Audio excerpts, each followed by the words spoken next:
The shores of Troy are littered with the dead. Long before the great battles of the epic get underway, the Greek encampment is already functioning as a massive graveyard. These thousands of soldiers fell without a single Trojan sword leaving its scabbard. They were destroyed by the choices of their own leadership. The source of the devastation was menace, an ancient Greek word for a supernatural, all-consuming anger. This singular wrath of Achilles functioned as a weapon of mass destruction, dismantling his own side from within. Achilles was the undisputed greatest fighter of the Greek army, but he answered to Agamemnon, the political supreme commander, the king of men, whose historical authority is captured in artifacts like this golden funerary mask. When these two leaders clashed, the fallout was borne entirely by their soldiers. Greek heroes were stripped of their dignity, their bodies left unburied in the dirt, as easy prey for stray dogs and scavenging vultures. Western literature's most famous war epic opens as a tragic story of a self-inflicted wound. It is a study of how an army collapses before the enemy even strikes a blow. To find the origin point, the text itself asks a direct forensic question. Which specific god manipulated these two leaders into a devastating quarrel?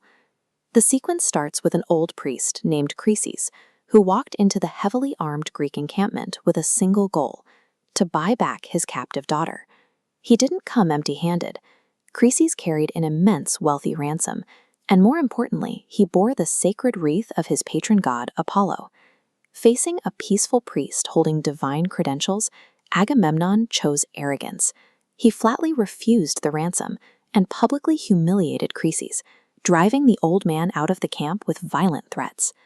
Grief-stricken and terrified, the priest walked down the shoreline alone and prayed directly to Apollo for retaliation against the Greeks. By failing at basic diplomacy and disrespecting a holy emissary, Agamemnon escalated a standard hostage negotiation into a cosmic crisis, dragging a dangerous divine entity into a mortal war. Apollo answered the priest's prayer by descending on the Greek camp and unleashing a devastating, invisible pestilence. The plague functioned as a form of ancient biological warfare. It started by killing the mules and the dogs, then moved to the soldiers, systematically wiping out the army and breeding absolute panic in the ranks. This flowchart illustrates the exact sequence of events. You can see how Chryses' rejection triggers Apollo's wrath, which brings the plague, creating the intense external pressure that finally fractures the Greek command and forces Achilles and Agamemnon into a desperate confrontation. To resolve the plague, Agamemnon was forced to give up his captive daughter, and in a fit of spite, he demanded Achilles' own prize, the woman Briseis, as compensation.